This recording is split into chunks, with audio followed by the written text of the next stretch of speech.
Hello guys, and welcome to another quick tutorial from Vintage Radar. Today I'm going to show you how to deactivate or activate the hourly beep on your Seiko alarm chronograph watch. This is a vintage 1980s piece. As you can see, we have a bell right here, and when we are going to arrive at 7 o'clock, you are going to hear a small beep, and that is the hourly beep. So let's check it out.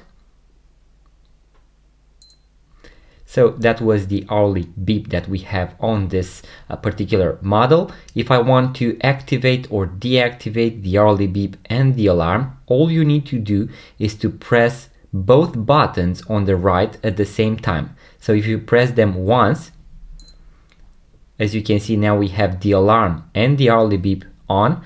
I'm going to press them once again.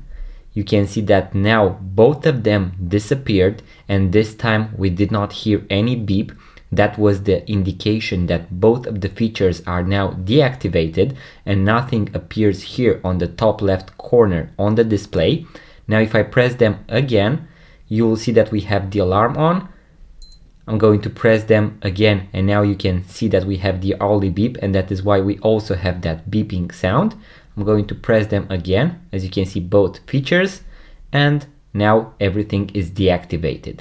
So guys, that was the quick tutorial on how to activate or deactivate the hourly beep and the alarm on your vintage 1980s Seiko alarm chronograph watch, so with the digital display. I'm going to make a full guide with all the functions and features of this particular model, a very cool and interesting one. It has some very interesting features, so make sure to check it out, link in the description box below. If you found value from this video guys, make sure to subscribe, like this video. If you are into watches, vintage watches, watch tutorials and watch reviews, make sure to subscribe, like the video once again, and I'm going to see you guys on the next video.